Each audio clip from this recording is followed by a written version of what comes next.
Let's set the scene. It's a chilly evening, there's a gorgeous cut of beef on the counter, and the kitchen is about to smell like comfort. Now, do we let a slow cooker quietly hum all day, or do we reach for the heavy, faithful Dutch oven and give it some attentive heat? Here's what matters. Both tools are great at coaxing tenderness and depth from tough cuts and hearty dishes, but they get there differently. And those differences change flavor, texture, timing, and how involved the cook needs to be. Heat source and temperature range. A slow cooker is an electric set-it-and-walk-away device designed to hold a low, steady temperature for hours. On low, it generally keeps food around the gentle simmer zone, roughly 170 to 200 degrees Fahrenheit, with typical guidance placing low at about 190 to 200 degrees Fahrenheit and high around 290 to 300 degrees Fahrenheit, depending on the model and liquid load. That's why long braises, chilies, and soups can just quietly tick along without scorching. The thermostat manages a narrow band of heat over time. A Dutch oven, on the other hand, is a thick-walled pot, usually enameled cast iron, that lives on the stovetop and in the oven, soaking up heat, distributing it evenly, and holding it like a battery. It can sear at high heat, simmer gently, or bake at 325 to 375 degrees Fahrenheit for slow braises with excellent heat distribution and retention. So if the goal is a true low simmer without fuss, the slow cooker nails it. If the goal is to control everything from a hard sear to a steady oven braise, the Dutch oven gives that range with real precision and feel. Cooking speed. Here's the simple truth. Slow cookers are marathoners, not sprinters.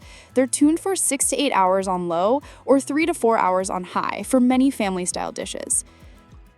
A Dutch oven can often do the same job faster because it runs hotter in the oven and evaporates more. Common conversion wisdom is that 6 to 8 hours on low translates to about 2 to 3 hours in a 325-degree oven in a Dutch oven, and 3 to 4 hours on high turns into roughly 1 to 1.5 hours at 375 degrees Fahrenheit. Multiple guides echo the same ratio. Low to oven at 325 degrees Fahrenheit is about 1/4 the time, and high is about half the time, always with a grain of salt because ovens, pot sizes, and liquid all affect outcomes. Flavor development. This is where the Dutch oven struts. Browning meat and caramelizing aromatics in the same pot build fond, which dissolves into a darker, richer sauce. Then the oven's dry heat helps the liquid reduce and concentrate, stacking flavor on flavor. Slow cookers can't really sear effectively in the vessel unless a model has a stovetop safe insert, and the constant condensation under the lid tends to keep sauces thinner and milder with gentler edges to the flavors. The result? The slow cooker is terrific for mellow, melded flavors. The Dutch oven is the better path to deep, roasty, complex notes and a glossy, reduced sauce. Moisture and texture. A slow cooker is basically a condensation engine. The tight lid traps steam, drips it back down, and minimizes evaporation. Great for staying saucy, but it can yield thinner liquids and, if timing goes long, softer textures in vegetables and overly relaxed meat edges. The Dutch oven in the oven evaporates more, which naturally reduces and thickens sauces, and that light evaporation helps braises gain body without flour or starch. It's how you get that clingy, lacquered finish that feels restaurant level at home. So if the dish would benefit from reduction and a bit of concentration, the Dutch oven wins on texture. If you need foolproof moisture retention, the slow cooker is the safer play. Energy and heat in the kitchen. Slow cookers are famously gentle on both energy use and kitchen temperature because they operate at low wattage and hold steady heat inside a small, insulated environment. A Dutch oven depends on the oven or burner, which will warm the room more, especially over a multi-hour grace. So if summer heat or energy saving is a concern and the goal is a long cook, the slow cooker is the easy call. If ambient warmth is welcome or the oven is already on for other dishes, the Dutch oven folds right in. Capacity and sizes. Both tools come in a range of sizes, but the experience differs.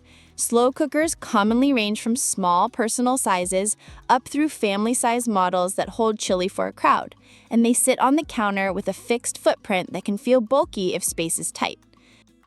Dutch ovens range widely too, and cast iron's density means a smaller footprint relative to capacity, though the weight is substantial, which some cooks love for stability and heat, and others find cumbersome. Either way, picking the right volume for typical batch size matters.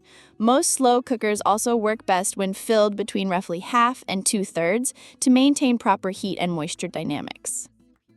Durability and lifespan. There's a philosophical split here. A slow cooker contains electrical components, heating elements, and sometimes digital controls. They can last for years, but eventually electronics and lids wear out. Gaskets loosen or heating can become uneven. A Dutch oven, especially a quality enameled cast iron pot, can last decades with reasonable care, and the heat properties don't really age out. Enamel can chip if abused, but function tends to survive for a very long time. If heirloom longevity appeals, a Dutch oven is a solid investment. If convenience and low cost of entry matter most, the slow cooker makes sense. Price and value. Slow cookers span a broad price range, with many affordable models that deliver excellent everyday results and don't demand add-ons. For many kitchens, that price to usefulness ratio is hard to beat. Dutch ovens can be pricier, especially marquee brands, but they replace multiple roles: brazier, soup pot, bread pot, fryer, and their long lifespan can justify the cost if they're in steady rotation. The value question is really about cooking style. If hands-off meals are frequent and browning isn't a must, the slow cooker is high value. If technique breadth and flavor concentration are prized, the Dutch oven pays back over time. So, which is better? This last bit isn't technical, but it matters. A slow cooker promises reliability with minimal attention. Load it, trust it, relax. It's like an assistant who doesn't need reminders, and that peace of mind is real.